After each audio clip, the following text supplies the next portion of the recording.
Buenos días, hermanos, tengan todos ustedes. Vamos a comenzar nuestro estudio, así que les quiero invitar a abrir sus Biblias en el Evangelio según San Lucas, capítulo 7, versículo 11. Lucas, capítulo 7, versículo 11.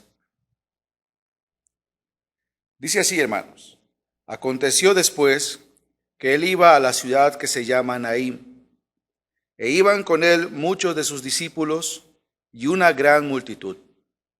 Cuando llegó cerca de la puerta de la ciudad, he aquí que llevaban a enterrar a un difunto, hijo único de su madre, la cual era viuda, y había con ella mucha gente de la ciudad.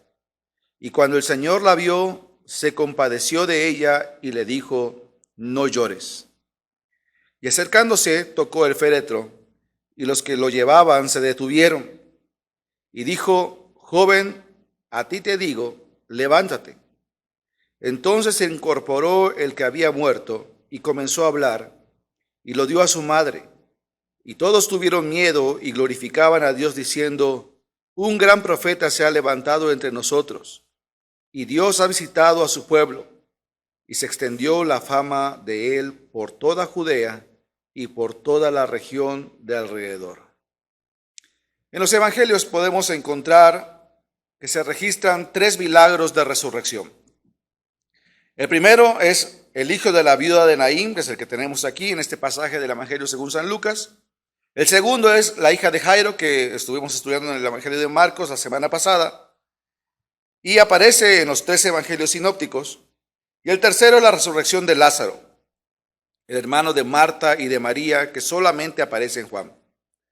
En cada uno de los milagros, el Señor hizo un despliegue evidente de su poder como la segunda persona de la Trinidad, pero también manifestó una profunda compasión por el dolor humano. El poder y la compasión son 2 cualidades que no siempre caminan juntos, de la mano. Posiblemente usted conozca personas que tal vez tengan mucha capacidad, mucho poder, muchas influencias, un gran poder económico, pero no tienen compasión. Son duros, son pragmáticos. Pero tal vez conozca también personas que no tienen todas estas cosas, no tienen poder, no tienen capacidad económica, pero son muy compasivos. Cristo es un gran Salvador porque es el más poderoso, pero al mismo tiempo el más compasivo. ¿Y de qué serviría un Salvador poderoso si carece de compasión? ¿De qué no serviría un Salvador que es sumamente compasivo, pero no tiene el poder de salvarnos? Jesús tenía ambas capacidades y eran perfectamente equilibradas, armoniosas entre la una y la otra. ¿Y sabe qué es lo mejor? Eran abundantes. Esta historia que tenemos delante de nosotros podemos dividirla en 3 partes. Y lo primero que vamos a ver, hermanos, es el encuentro de Jesús con la viuda. Y vemos a Jesús acercándose a Naín, seguido por una gran multitud. Iban sus discípulos e iban muchas personas, pero al llegar cerca de la ciudad en ese mismo día, se topan con otra gran procesión, también numerosa, y enfrente de ella había una mujer, una viuda, que llevaba a su hijo a enterrar. Si este suceso sucedió el mismo día que el Señor salvó al siervo del centurión, que vemos en los versículos anteriores del capítulo 7, entonces vamos a darnos cuenta que hay una gran distancia entre Capernaum y Naín. Así que tenemos que imaginarnos que la procesión iba a un buen paso, no iba tan lento. Había una enorme cantidad de personas que venían detrás de él, pero el Señor llevaba un paso firme. El texto no menciona la razón por la que Cristo decidió dirigirse a la ciudad de Naín, pero lo cierto es que llegó en el momento preciso en que ese cortejo fúnebre iba directo al cementerio. Si Cristo hubiera salido más tarde, o hubiera tomado la dirección incorrecta, o se hubiera dirigido a su otro lugar, no se hubiera encontrado. Pero Cristo llegó no solamente al lugar correcto, sino en el momento preciso. A algunas personas a esto le llama mucho la atención y a estos encuentros, al parecer fortuitos, la gente les llama coincidencias. Y lo cierto, hermanos, es que nuestra vida está plagada de situaciones, de incidentes que parecen casuales, que parecen obra simplemente de la casualidad. En la Biblia tenemos varios encuentros que son realmente muy llamativos. Uno de ellos es lo que sucede con el siervo de Abraham. Si usted recuerda, ya en Génesis capítulo 24, Abraham le pide a su siervo que vaya a su tierra, a su parentela, para que encuentre una mujer para su hijo Isaac. Y el siervo fue a la tierra de Abraham, pero antes de llegar, este hombre hizo una oración. Dice el capítulo 24 de Génesis, versículo 12, así. Y dijo: oh Jehová, Dios de mi señor Abraham, dame, te ruego, el tener hoy buen encuentro, y haz misericordia con mi señor Abraham. He aquí, yo estoy junto a la fuente de agua, y las hijas de los varones de esta ciudad salen por agua. Sea pues que la doncella a quien yo dijere, baja tu cántaro, te ruego para que yo beba, y ella respondiere, bebe, y también daré de beber a tus camellos, que sea esta la que tú has designado para tu siervo Isaac. Y en esto conoceré que habrás hecho misericordia con mi señor. Qué interesante. Este hombre estaba ya ubicado allí junto al pozo y dice: Señor, esto es lo que va a suceder posiblemente, pero a la que yo le dijere, y no solamente me va a dar agua a mí, sino que si ella se dispusiera a darle agua a mis camellos, esa será. Versículo 15. Y aconteció que antes que él acabase de hablar, he aquí Rebeca, que había nacido a Betuel, hijo de Milca, mujer de Nacor, hermano de Abraham, la cual salía con su cántaro sobre su hombro. Y la doncella era de aspecto muy hermoso, virgen, a la que varón no había conocido, la cual descendió a la fuente y llenó su cántaro, y se volvía. Entonces el criado corrió hacia ella y dijo: te ruego que me des a beber un poco de agua de tu cántaro. Algunas personas dirían: bueno, qué casualidad, vas al pozo a la hora de recoger y te sale la mujer más hermosa y a esa le pides. Pero no solamente había que darle de beber a él, sino también a los camellos. Qué casualidad, dirían las personas. Pero no existen las casualidades. En el libro de Esther tenemos otro relato muy interesante. Y ustedes y yo conocemos la historia del perverso Amán, un hombre que odiaba a muerte a los judíos. Este hombre había invitado a un banquete al rey y aprovechó la oportunidad para ahorcar a Mardoqueo con una horca que él había construido en el patio de su casa. Pero ¿qué pasó? La noche previa, el rey se desvela y entonces le pide a sus siervos que le trajeran las crónicas de los reyes y le traen el libro en el cual dice que Mardoqueo, el tío de Esther, había denunciado una conspiración contra el rey. Y el rey se acuerda que no le había reconocido. Quiero que usted vea esto. Un acto de ingratitud. Algo que se había pasado por alto a un momento de tanta lealtad, de tanto patriotismo, de tanto favor. Hubo un completo descuido, una gran actitud de ingratitud. Pero ¿qué hubiera pasado si le hubiera agradecido a Mardoqueo en ese momento? Pues posiblemente ahora no había motivo para que se acordaran. Pero Dios, en su soberanía, en su poderosa providencia, permitió que nadie recordara a Mardoqueo hasta que el momento en que la gloria fuera no solamente algo majestuoso, sino que algo muy útil. Y cuando Amán preguntó, ¿qué haría el hombre? Cuando el rey preguntó a Amán, ¿qué debía hacerse con el hombre al cual él quiere honrar? Amán pensó, seguramente se trata de mí. Así que comenzó a despacharse con la cuchara grande y cuando termina le dice, el rey Amán: ve y haz todo esto con Mardoqueo. Esther capítulo 6. La vida está llena de momentos como estos llamados casualidades. Pablo, en un momento que unos 40 judíos lo querían matar, estaban seguros ellos de poder lograr su cometido, pero ellos no se dan cuenta, hermanos, que habían juramentado el hecho de incluso no comer pan ni beber agua hasta lograr su cometido. Pero en medio de todos ellos, en ese lugar, había un sobrino de Pablo. Y él denuncia el problema y Pablo huye, salvando así su vida. Lo que la gente llama casualidades no es otra cosa que la bendita y sabia providencia de Dios. Nosotros no sabemos de qué murió el hijo de la viuda de Naín. No sabemos si fue un accidente, si fue por enfermedad. No lo sabemos. Pero mientras él se acerca, con toda la multitud, todos con expectativas, sin saber hacia dónde iban, la viuda venía con su hijo llorando. Se estaba acercando todo, hermanos, para que en un momento la vida y la muerte se juntaran para un evento providencial. Nosotros no conocemos los movimientos de Dios, hermanos, pero sí sabemos que Él ejerce control de todas las cosas. Dios, hermanos, como hemos dicho varios de estos domingos, Dios es un Dios soberano. Y todas las cosas que Dios hace y Dios permite son para su gloria y para el provecho de su cuerpo.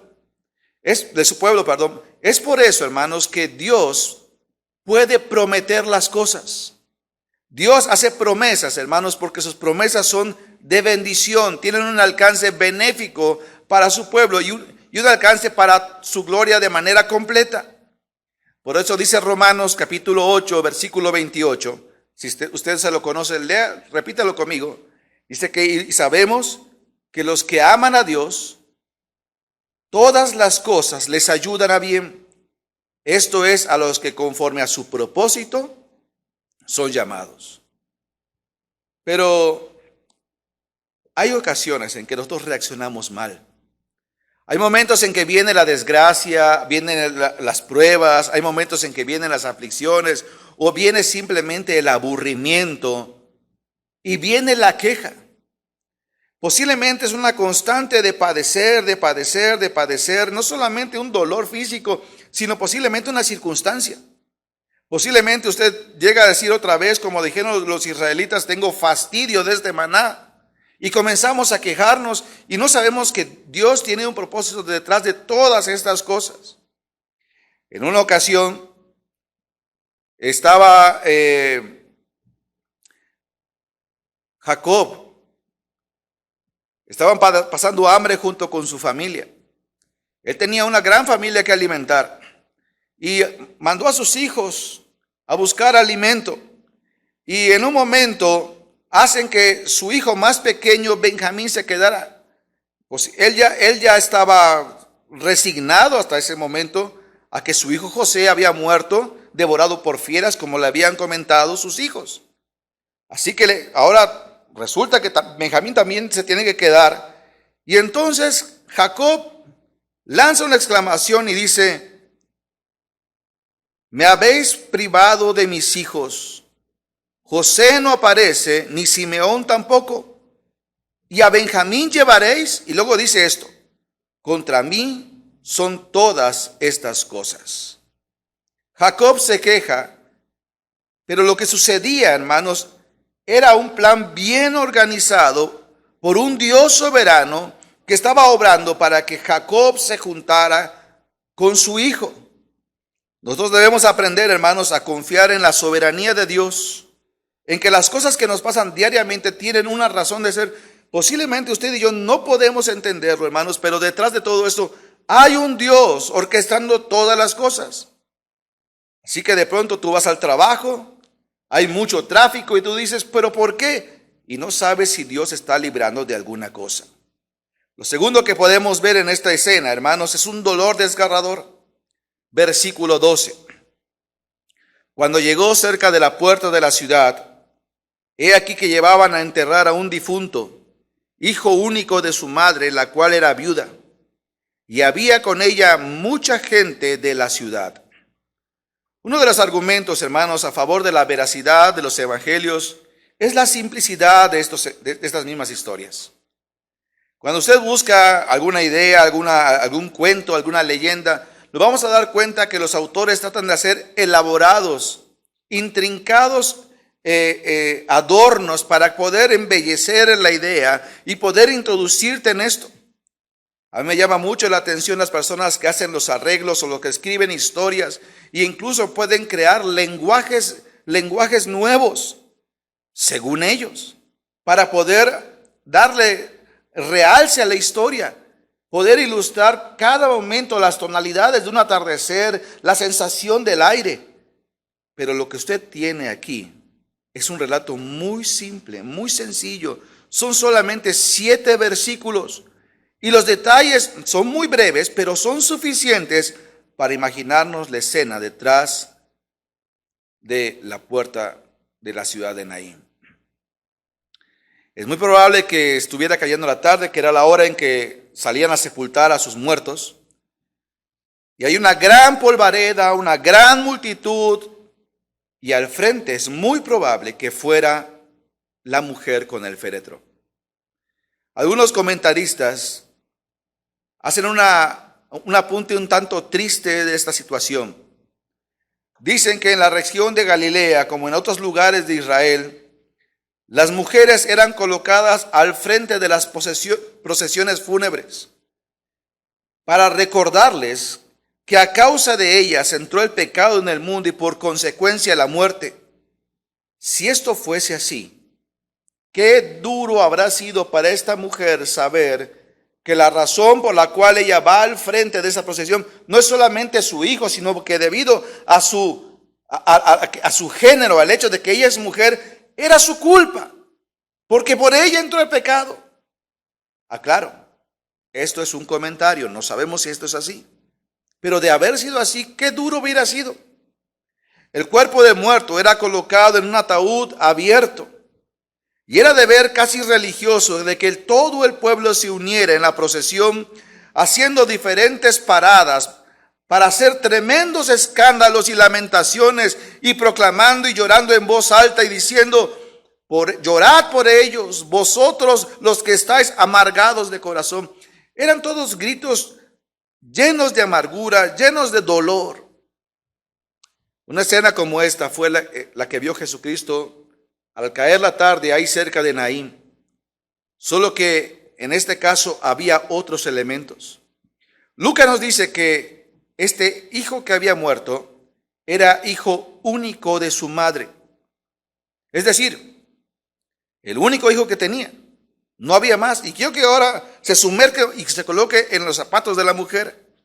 Esta mujer ya había pasado por la tristeza de perder a su esposo porque era una viuda. Había estado casada y entonces perdió a su marido. Imagínense la soledad que experimentó al perder al amor de su juventud. Pero cuando ella perdió a su esposo, ella quedó con un hijo y con muchísimas otras responsabilidades y cuentas por pagar. Había una gran incertidumbre por el futuro, pero ahora ella pierde a su hijo, su único. La muerte de un hijo dicen que es un dolor único. Dicen que se genera en el ser un vacío tan grande y tan difícil de llenar. Dice el profeta Jeremías en el capítulo 6, versículo 26, dice: hija de mi pueblo, cíñete de cilicio. Y luego dice algo que me impacta: revuélcate en ceniza.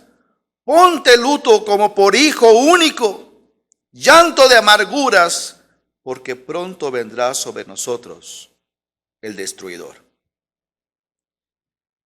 Por eso se relata, hermanos, en diferentes evangelios acerca de la pérdida de hijos como únicos. Y este señalamiento de únicos daba realce. Y el hecho de saber que la hija de Jairo era su única hija, Entonces nos hace pensar de que era una situación grave. El endemoniado, que era hijo único de este hombre, daba una sensación tremenda, como vimos hace algunos domingos. Así que de pronto esta mujer quedó completamente sola, devastada. Esta mujer había perdido la protección, pero también había perdido el privilegio de perpetuar la línea familiar. Yo no sé usted, hermano, pero yo quisiera que usted pudiera, pensando en todo esto, tratar de llevarle a la mente de esta mujer, imaginar las batallas emocionales y mentales que sufría esta persona. Es posible ella que se hubiera estado preguntando, ¿habré cometido algún pecado por el cual Dios me está castigando de esta manera? Tal vez ella estaría pensando, ¿qué dirán los vecinos de mí? ¿Qué estarán pensando de mí? Que primero se murió mi esposo, ahora se murió mi hijo.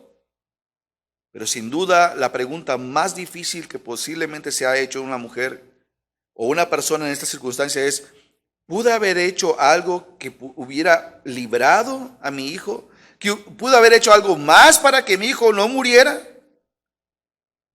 Nosotros, hermanos, en muchas ocasiones de dolor, somos propensos a aumentar nuestro propio dolor, creando recuerdos del pasado, recordando a los seres queridos, pensando en aquellos que hubiéramos querido resolver, y todo esto agudizaba el dolor. No sabemos cómo estaba la situación económica de esta mujer. Lo que sí sabemos es que muchas veces las viudas quedaban completamente desprotegidas en los tiempos bíblicos. Por eso es que más adelante, cuando Santiago escribe, ahí en Santiago capítulo 1, dice el versículo 27, que la religión pura y sin mácula delante de Dios, el Padre, es esta: visitar a los huérfanos y a las viudas en sus tribulaciones y guardarse sin mancha del mundo. Es posible que al principio la cuidaran, pero ¿cuánto tiempo la podían cuidar? Así que la multitud seguía un féretro, un cortejo fúnebre, pero por otro lugar venía una multitud con Cristo al frente. Uno va lleno de tristeza, otro va con lágrimas de gozo.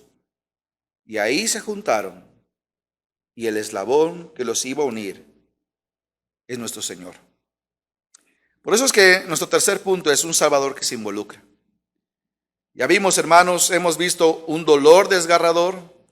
Hemos visto también, hermanos, lo que sucede con la viuda y el encuentro, cómo todo se fue dando poco a poco.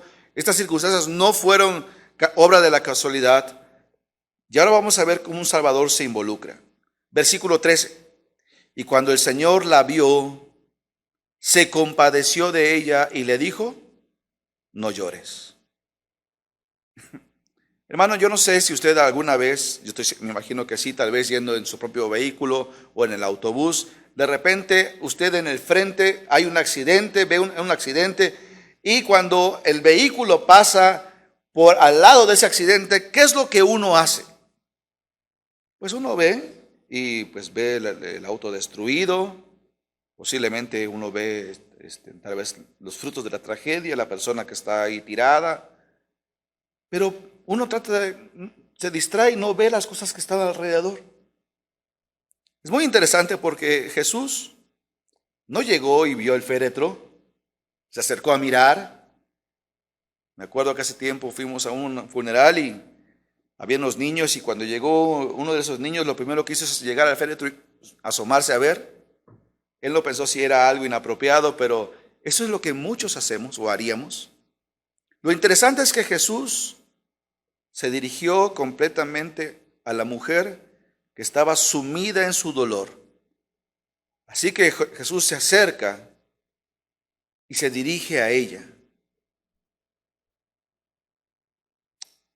¿Qué más podía hacer Jesús? ¿De qué servía en estos momentos? Su hijo ya estaba muerto. ¿Podía hacer algo Jesús? ¿Será que llegó demasiado tarde? Si usted recuerda las predicaciones anteriores, cuando vimos acerca de la hija de Jairo, allí en el Evangelio de Marcos, se nos cuenta, hermanos, o se nos relata que en esa ocasión, después de que tuvo aquel encuentro con aquella mujer con el flujo de sangre, tratando de enfilarse nuevamente hacia la situación emergente, alguien se acercó y le dijo: tu hija ha muerto, no molestes más al maestro. Y en ese momento el Señor respondió y le dice: no temas, cree solamente y serás salva. Cuando todo parece que está perdido, cuando no hay solución, entonces la compasión infinita del Señor aparece. Pablo dice en Filipenses capítulo 4, versículo 6, que por nada estéis afanosos, sino sean conocidas vuestras peticiones delante de Dios en toda oración y súplica, con acción de gracias, y la paz de Dios, que sobrepasa todo entendimiento, guardará vuestros corazones y vuestros pensamientos en Cristo Jesús. Pablo enseña, hermanos, que debemos orar por las aflicciones. Pero, hermanos, nosotros no oramos en medio de la aflicción. Y a veces no oramos, hermanos, porque nos perdemos y nos distraemos y nos asustamos. Cuando usted y yo estamos en las aflicciones, debemos venir al Señor y orar. ¿Pero por qué debemos orar, hermanos? ¿Acaso nuestra oración va a convencer a Dios de que estamos pasando por momentos difíciles? No. Dios es un Dios lleno de misericordia. Dios sabe lo que nosotros necesitamos. Él ya es un Dios compasivo. Dios, hermano, escuche bien esto. Dios está más inclinado a bendecirnos que nosotros estamos más inclinados a Él a pedirle por nuestras aflicciones. Pablo dice en 2 Corintios capítulo 1, versículo 3, que Él es Padre de misericordias y Dios de toda consolación. Ella estaba sumida en su dolor, pero Cristo va a interpretar sus lágrimas. Quiero que note, hermano, que esta mujer no habló, no emitió ningún sonido, ninguna palabra, no le pidió nada al Señor. El Señor sabe cómo interpretar nuestras lágrimas, nuestros gemidos, nuestros sollozos, nuestra desesperación. Y el Señor en este pasaje hace dos cosas muy interesantes. La primera, lo primero que hace el Señor es decirle a esta mujer, versículo 13, y cuando el Señor la vio, se compadeció de ella y le dijo: no llores. Hermanos, este es un imperativo. Y la idea es: deja de llorar. Ahora, hermanos, esta no es una exhortación, no es un regaño. Sin embargo, en esta ocasión era un mandamiento. No es que ella estuviera haciendo algo inapropiado. Lo que pasa es que él sabía lo que iba a hacer. Tal vez usted y yo podemos decirle a las personas que pasan por aflicciones: no llores, pero ahí la diferencia es que ¿quiénes somos nosotros para poder saber qué pasa a la persona? ¿O podemos hacer algo? Él sí podía hacer algo, así que le dice: deja de llorar. Pero lo segundo que hace es que el Señor toca el féretro. Y la idea es que Él detuvo el cortejo fúnebre. La ley decía, hermanos, y ya lo hemos hablado antes, la ley decía que los judíos no podían tocar un cadáver, no podían tocar un muerto, no podían tocar ni siquiera la ropa que tenía puesta el muerto en ese momento. El libro de Números nos dice, hermanos, que si una persona tocaba un muerto, tenía que ser excluida de la congregación durante una semana y a la mitad de la semana traer sus ofrendas, simplemente por contaminarse. Tocar un muerto equivalía a la contaminación. Pero ¿qué pasó aquí? Jesús tocó el féretro donde estaba el joven muerto, pero él no se contaminó. Lo que pasó es que él transmitió vida a este muchacho. Así que todos los ojos están sobre Jesús. El Señor detiene el cortejo y Él hace lo que nadie ha hecho jamás. Jesús no oró, hermanos, para resucitar al hijo de la viuda, como sí lo hizo Eliseo, lo hizo Elías. Él simplemente se dirigió al muchacho. Versículo 14 dice: y acercándose tocó el féretro, y los que lo llevaban se detuvieron, y dijo: joven, a ti te digo, levántate. Versículo 15, si está conmigo, leamos juntos. Entonces se incorporó el que había muerto, y comenzó a hablar. Y después dice algo bellísimo, hermanos, y lo dio a su madre. Y lo dio a su madre. Ella era el foco de la atención. No era el muchacho muerto, era ella. Y lo dio a su madre. Hermanos, Dios está, el punto aquí es que Dios está atento a nuestro dolor, a nuestra aflicción, a nuestra desesperación, a nuestra incertidumbre. Él resucitó al muchacho para dárselo a ella. Vea lo que dice a continuación, versículo 16. Si está conmigo, leamos juntos. Y todos tuvieron miedo y glorificaban a Dios diciendo: un gran profeta se ha levantado entre nosotros, y Dios ha visitado a su pueblo. Y se extendió la fama de él por Judea y por toda la región de alrededor. Y la expresión, hermanos, Dios ha visitado a su pueblo, es una expresión bellísima, porque habla acerca de el acercamiento, el deseo de Dios por tener que acercarse, por ver la situación, y Él lo hace todo el tiempo con nosotros. Dios está cerca de nosotros. ¿Qué podemos aprender de esta lección, hermanos? En primer lugar, que los ojos compasivos de Dios están siempre sobre nosotros. No importa si usted y yo nos damos cuenta de lo que está pasando o de lo que vamos a pasar. Posiblemente algunos de nosotros simplemente hemos estado encerrados y estamos aburridos, estamos fastidiados, pero no nos damos cuenta de lo que Dios nos está librando realmente. Dios ha cuidado de nuestras vidas hasta el día de hoy. Cuando estamos pasando por aflicciones, hermanos, o por momentos difíciles, a veces nos sentimos incomprendidos. Y es que muchos de nosotros tratamos de manera a veces inapropiada a los que sufren. Caemos en el error de comparar su dolor con el nuestro, con experiencias de nosotros o de otras personas. Jesús no entró en cuadros comparativos. Jesús no pensó en lo que ella debía hacer o lo que él pudo haber hecho. Jesús entendió perfectamente la situación de ella. Hermanos, Cristo no simplemente agarró y dijo: deja de llorar, ya se murió, tus lágrimas no van a remediar nada. No, hermanos, Él se sumó con compasión a esta mujer. Y sabe una cosa, hermanos, el Señor hace lo mismo todo el tiempo. Y todo el tiempo lo está haciendo. Por eso cuando Pablo escribe a los romanos, hermanos, a una iglesia que él no conoció, como veremos en la tarde, dice Pablo que antes en todas estas cosas somos más que vencedores por medio de aquel que nos amó. Y luego va a decir Pablo: por lo cual estoy seguro de que ni la muerte, ni la vida, ni ángeles, ni principados, ni potestades, ni lo presente, ni lo porvenir, ni lo alto, ni lo profundo, ni ninguna otra cosa creada nos podrá separar del amor de Dios que es en Cristo Jesús, Señor nuestro. Hermanos, qué glorioso es ser cristiano, qué bendición es saber que en los cielos tenemos a un Padre que está al lado nuestro todo el tiempo. Usted no está solo, no estamos solos, el Señor está con nosotros. Pero en segundo lugar, esta historia nos enseña, hermanos, que no hay un problema que sea demasiado grande para nuestro Señor. No sé cuál sea tu problema en este momento, hermano, pero yo sé que no hay nada más grande que nuestro Señor. Él es capaz de hacer todas las cosas. Para Él no hay nada imposible. A veces oramos, hermanos, para que Dios nos ayude y pareciera que Él no nos escucha.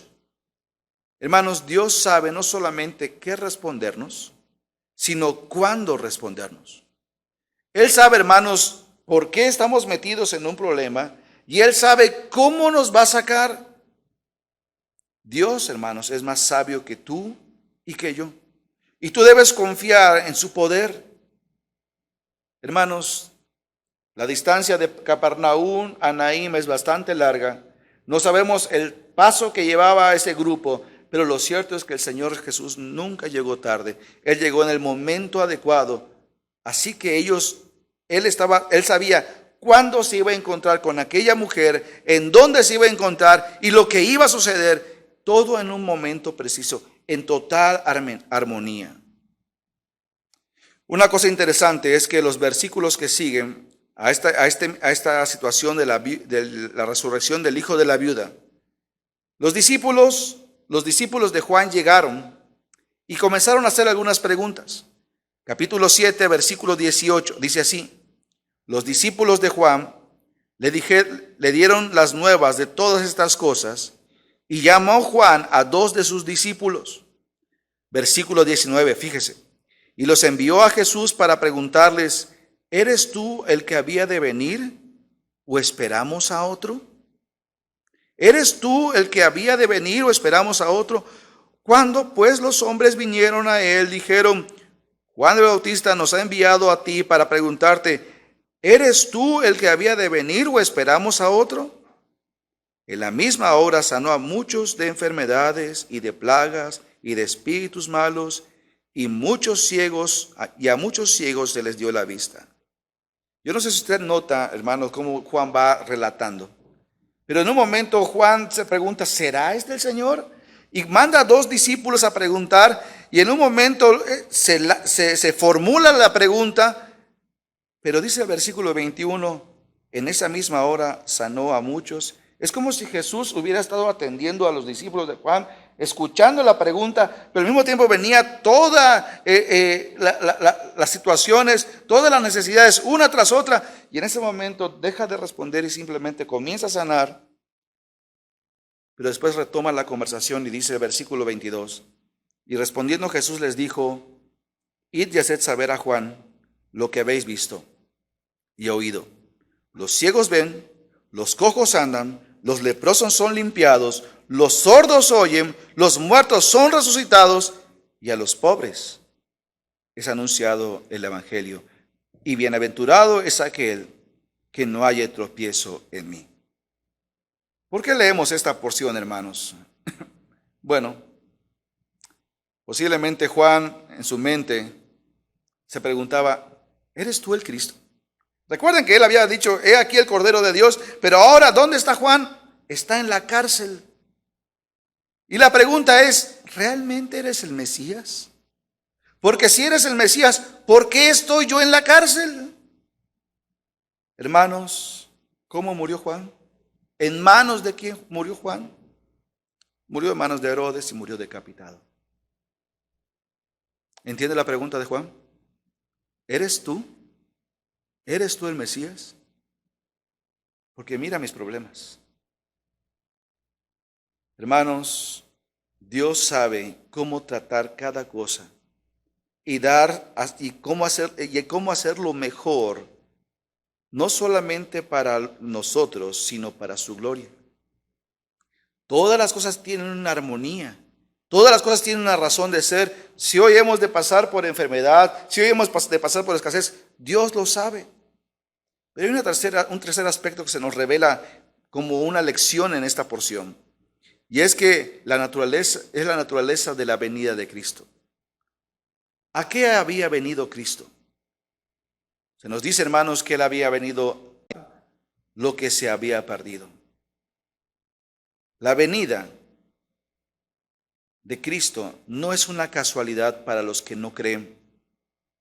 Al contrario, la venida de Cristo es una oportunidad para que usted, que no le conoce, hoy pueda creer en Él. La razón por la cual usted está viendo este video en esta mañana es porque Dios quiere que usted escuche. Y Dios quiere traerlo a Él. Y las circunstancias que estamos pasando es para que usted pueda abrir sus ojos y ensanchar sus oídos y escuchar el mensaje de Dios. Pero usted tiene que venir a Él. Seguramente Dios ha permitido que usted pase ciertas circunstancias. Pues Él los ha permitido por amor a usted. Porque de otra manera usted no hubiera escuchado su voz. Así que si usted quiere, yo le invito a que usted venga a Cristo hoy. Él está esperándole. No deje pasar esta oportunidad. Que Dios le bendiga.